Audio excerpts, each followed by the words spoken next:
A new farmers market is coming to Bayview, and there's one man who's passionate about educating the community on the importance of community gardens and fresh produce.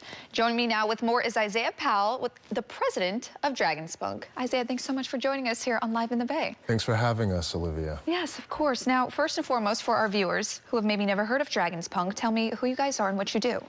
We are a nonprofit that, simply put, we turn blight into beauty. And what exactly does that mean? That means, well, we're in Bayview. We're Bayview-based.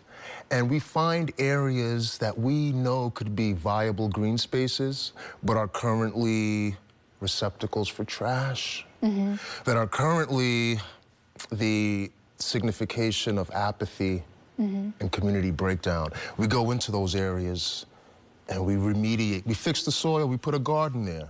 We bring back hope. I mean, it just sounds cliche, but seriously though, yeah. No, that's beautiful, what you guys are doing. And so you basically take these spaces that you said, sometimes people use them for trash, whatever it is, and you turn it into a beautiful garden. But you're also trying to teach the community and the youth of the importance of gardening, fresh produce. Tell me about how you do that and in what ways you guys do that. We do that by connecting with the youth.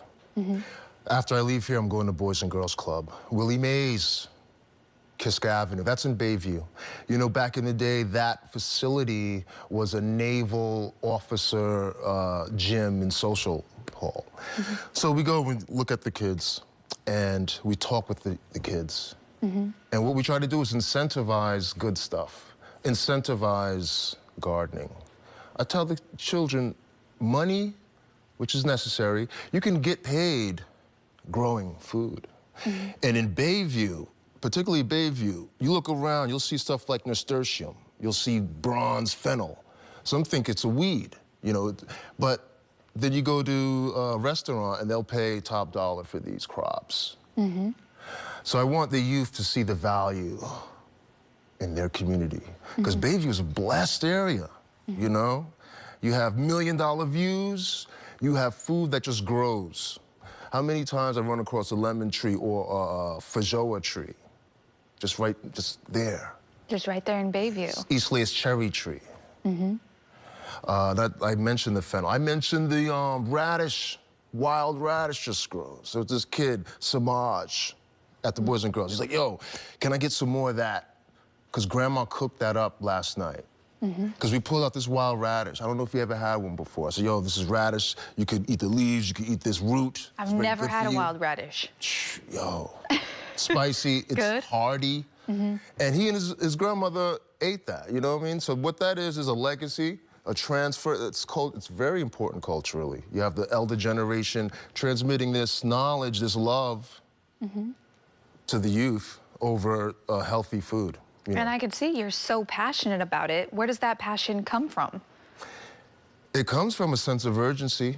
You know, we all watch the news and we read, we consume, and you've heard the stories. We're in a food desert. Things aren't sustainable. There's a limit on resources. It's going to end badly. So I'm excited because in Bayview, I see solutions to a lot of stuff. You know, solutions to this crisis we have with pollution that's degrading our soils. That there's lead and there's stuff in the ground which is going to negatively affect the youth. You know, you see people acting crazy and you wonder why. It's just, well, there's a lot of different factors. Some of it's chemicals in the ground. And we know what lead does to your brain, but I get excited because I know that sunflowers pull lead up out of the ground. And I know Bayview, out of all of San Francisco, is one of the most agriculturally viable areas. So I see potential, which is why, and you know, you got to be urgent. You have to be energetic about this. If what I'm hearing is true and that we're in trouble. Yeah, 100%. We can't, you know, I mean, you can't be lackadaisical if the house is burning down, right? And you're also showing your sense of urgency by producing this farmers market that is going to be coming up in the Bayview area. Tell me a little bit about how you created this farmers market and what people can expect. What they can expect is the Bayview Renaissance. And we envision this farmers market to be the tip of the spear in that movement. They can expect fellowship. They can expect, of course, healthy food. They can expect opportunities to organize, and most of all, having a good time. I was a vendor I sell microgreens at Stonestown with AIM, Agriculture Institute Marin, right? And I realized there from the clients who've become friends, a farmer's market is the food, but that sometimes is the least of it. It's for some fellowship, for some it's where they're gonna meet their romantic partner. For some, it's a place to do that one healthy thing. It's their first step on a journey to health and better living. It's like, you know, going to a party, but oriented around something that's sustainable and healthy and life-affirming. So that's what we're gonna bring to Bayview. Community, but not just platitudes. I mean also a commercial revitalization, because we're connecting with the restaurants, to the farmers, to the crafts people, to the artisans, to the youth, to the geriatric community combining, boom. Now they're doing volunteer work. We have the youth with the elders being ambassadors.